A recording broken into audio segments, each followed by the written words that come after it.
Hi friends, welcome to Chennai food. இன்னைக்கு நாம vegetable biryani எப்படி செய்யறதுன்னு பார்க்க போறோம். வாங்க பார்க்கலாம். வீடியோக்குள்ள போறதுக்கு முன்னாடி வீடியோக்கு கீழ இருக்கிற subscribe பட்டனை கிளிக் பண்ணி subscribe பண்ணுங்க.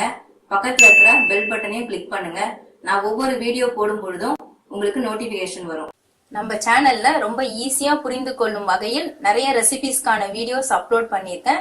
அதையும் போயிட்டு செக் பண்ணி பாருங்க. வெஜிடபிள் பிரியாணி செய்யறதுக்காக நான் அடுப்புல பாத்திரம் வச்சிருக்கேன். பாத்திரம் நல்லா சூடாயிடுச்சு. 2 ஸ்பூன் அளவுக்கு நெய் சேர்த்து விட்டுறலாம். 2 ஸ்பூன் அளவுக்கு ஆயில் சேர்த்துக்கலாம்.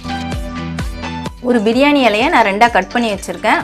ஒரு அன்னாச்சி பூ, ஒரு மராட்டி மொக்கு, 2 ஏலக்காய், 4 கிராம்பு, 2 துண்டு பட்டை, இது எல்லாத்தையும் எண்ணெயில சேர்த்து விட்டுறலாம்.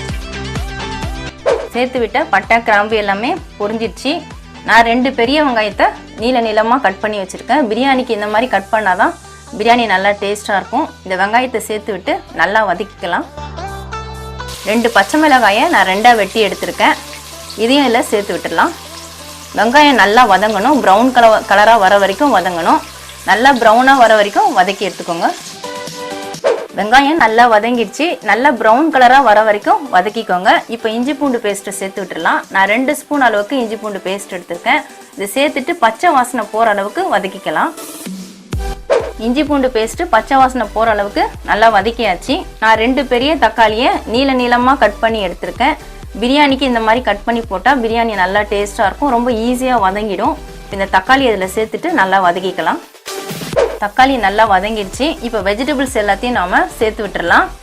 நான் 10 பீன்ஸு இந்த அளவுக்கு நீல நீளமாக கட் பண்ணி எடுத்திருக்கேன். 1 கப் அளவுக்கு வந்திருக்கு. அந்த பீன்ஸு எல்லாம் சேர்த்து விட்டுடலாம். 1 கேரட்டை நீல நீளமாக கட் பண்ணி எடுத்திருக்கேன். இந்த கேரட்டையும் சேர்த்து விட்டுடலாம். 1 உருளைக்கிழங்கு இந்த மாதிரி கட் பண்ணி எடுத்துக்கோங்க, தோல் சீவிட்டு. இந்த உருளைக்கிழங்கையும் சேர்த்து விட்டுடலாம். காலிஃப்ளவர் நான் 1 கப் எடுத்திருக்கேன். காலிஃப்ளவரை கொஞ்சம் பெருசாகவே கட் பண்ணிக்கோங்க. பிரியாணிக்கு அப்போ தான் குழஞ்சிடாமல் நல்லாயிருக்கும். நான் காலிஃப்ளவர் 1 கப் அளவுக்கு கொஞ்சமாக தான் எடுத்திருக்கேன். ஏன்னா மற்ற காய்கறிலாம் நம்ம சேர்க்கறதுனால கொஞ்சமாக சேர்த்துக்கலாம். உங்களுக்கு அதிகமாக வேணும்னா நீங்கள் அதிகமாக சேர்த்துக்கோங்க. பட்டாணி நான் 1/2 கப் எடுத்திருக்கேன். பச்சை கலர் பட்டாணி நமக்கு மளிகை கடையில் கிடைக்கும். வாங்கிட்டு நைட்டே ஊற வச்சுட்டு நல்லா வேக வச்சு எடுத்துக்கோங்க. பாருங்கள், ஒரு சிட்டிகை சால்ட்டு போட்டு நான் வேக வச்சு எடுத்திருக்கேன். நீங்கள் பச்சையாக பட்டாணி சேர்க்குறதா இருந்தால் நீங்கள் அப்படியே சேர்த்துக்கலாம். இது காஞ்ச பட்டாணிலே பச்சை பட்டாணி, அதனால் நான் ஊற வச்சு வேக வச்சு எடுத்திருக்கேன். இந்த பட்டாணியும் அதில் சேர்த்து விட்டுடலாம். எல்லாத்தையும் நல்லா வதக்கிக்கலாம். சேர்த்து விட்ட காய்கறி எல்லாத்தையும் நல்லா வதக்கியாச்சு. நான் இப்போ 1/2 கப் அளவுக்கு தயிர் எடுத்திருக்கேன். அதாவது 50 ml இருக்கும். இந்த தயிரையும் சேர்த்து விட்டுடலாம். 1 ஸ்பூன் ரெட் சில்லி பவுடர் எடுத்திருக்கேன். அதையும் இதில் சேர்த்துடலாம். 1 ஸ்பூன் பிரியாணி மசாலா எடுத்திருக்கேன். இந்த பிரியாணி மசாலா நான் வீட்டிலே ரெடி பண்ணது. இது எப்படி ரெடி பண்ணுறது நீங்கள் மேலே ஐ பட்டனை ப்ரெஸ் பண்ணி வீடியோ ஓப்பன் பண்ணி பார்த்து தெரிஞ்சுக்கோங்க. இந்த பிரியாணி மசாலா போட்டால் பிரியாணி ரொம்பவே டேஸ்ட்டாக இருக்கும். இந்த 1 ஸ்பூன் பிரியாணி மசாலாவை இதில் சேர்த்து விட்டுடலாம். 1/2 ஸ்பூன் மஞ்சள் பொடி சேர்த்துக்கலாம். காய்க்கு தேவையான அளவு உப்பு சேர்த்து விட்டுடலாம். நான் 1/2 ஸ்பூன் அளவுக்கு சால்ட்டு சேர்க்குறேன். தேவைப்பட்டால் நம்ம மறுபடியும் சேர்த்துக்கலாம். எல்லாத்தையும் நல்லா கலந்து விட்டுடலாம். சேர்த்து விட்ட எல்லா பொருட்களையும் நல்லா வதக்கியாச்சு. இப்போ நம்ம தண்ணி சேர்த்து விட்டுடலாம். எந்த டம்ளரில் இல்லை எந்த ஆழாக்கில் நம்ம அரிசி எடுக்கிறோமோ அதில் தான் தண்ணி எடுக்கணும். நான் இந்த டம்ளரில் 2 டம்ளர் அரிசி எடுத்திருக்கேன். பாஸ்மதி அரிசியை ஊற வச்சு தண்ணி வடித்து எடுத்து வச்சுருக்கேன். இதே டம்ளரில் நம்ம 3 டம்ளர் தண்ணி சேர்த்துக்கலாம். 1 டம்ளர் அரிசிக்கு 1 டம்ளர் தண்ணி சரியாக இருக்கும். 3 டம்ளர் தண்ணி சேர்த்தாச்சு. பிரியாணிக்கு தேவையான உப்பை நான் சேர்த்து விட்டுறேன். ஏற்கனவே நம்ம 1/2 ஸ்பூன் உப்பு சேர்த்துருக்கோம் சால்ட்டு. இப்போ நான் 1 ஸ்பூன் அளவுக்கு சால்ட்டு சேர்த்துடுறேன். நல்லா கலந்து விட்டுட்டு உப்பு காரம்லாம் சரியாக இருக்கான்னு பார்த்துக்கோங்க. தண்ணி கொதிச்சதுக்கு அப்புறமா தான் நாம் ரைஸை சேர்க்கணும்.